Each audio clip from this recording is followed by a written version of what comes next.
Hello friends, welcome back to my channel. This is Raji. ఇప్పుడు నిన్న మనం ఉషా వండర్ స్టిచ్ బాబిన్ అవన్నీ క్లీనింగ్ చూసాం కదా. ఇప్పుడు జాక్ మిషన్ కూడా మనము ఎంత కుట్టినా సరే ఒక్కొక్కసారి మనము వారానికి 10 రోజులకు ఒకసారి ఈ పాదం దగ్గర అండ్ బాబిన్ కేస్ అవంతా క్లీన్ చేసుకోవాల్సి ఉంటుంది. ఒకవేళ క్లీన్ చేసి ఆయిల్ వేయలేదనుకోండి, ఇది కూడా సేమ్ పూసకుట్టు థ్రెడ్ లూజ్ అవ్వడం అవన్నీ ఈ మిషన్ కూడా ఉంటాయి. సో ఇప్పుడు మనము ఈ మిషన్ బాబిన్ కేస్ దగ్గర పాదం దగ్గర ఎలా క్లీన్ చేసుకోవాలో చూద్దాం రండి. ఇక్కడ స్క్రూ డ్రైవర్ తీసుకొని అక్కడ 2 బోల్ట్స్ ఉంటాయి. సేమ్ అది చూపిస్తున్నాను కదా, చిన్న బోల్ట్. ఆ బోల్ట్ని ఓపెన్ చేయాలి. సేమ్ ఇంకో బోల్ట్ కూడా ఓపెన్ చేసి పెట్టేసాను నేను. ఆ ప్లేట్ని తీయాలన్నమాట.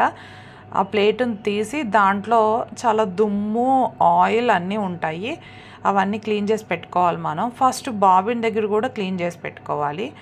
ఈ బాబిన్ దగ్గర కూడా చాలా లోపల మనము క్లాత్లో ఉండే డస్ట్, థ్రెడ్లో ఉండే డస్ట్, ఒక్కొక్కసారి థ్రెడ్ కూడా పట్టుకొని కట్ అయిపోయి అక్కడ ఉండిపోతుంది. అది మనం జాక్ మిషన్ పద్దాక హెడ్ ఎత్తి క్లీన్ చేయడానికి చాలా టైం తీసుకుంటుంది. ఇది చాలా హెవీ మిషన్ అనమాట. హెవీ హెడ్ అనమాట. ఆ హెవీ హెడ్ని మనం లేడీస్ అయితే చాలా కష్టం లేపడము. అది కంపల్సరీ ఒక జెంట్స్ అయితే ఉండాలి, ఎందుకంటే మనం లేపలేము, చాలా హెవీగా ఉంటుంది.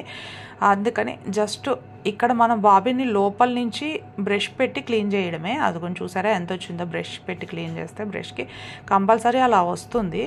అది మొత్తం నీట్గా క్లీన్ చేసిన తర్వాత ఒకసారి మళ్ళీ ఆయిల్ వేయాలి. ఆయిల్ వేసి ఒకసారి సేమ్ ఆ ఉషా మిషన్కి ఎలాగైతే ఇచ్చేస్తామో సేమ్ ఇలాగే దీన్ని కూడా పాదం పైకి లేపి థ్రెడ్ లేకుండా జస్ట్ ఎంటీగా మిషన్ ఒకసారి రన్ చేయాలన్నమాట.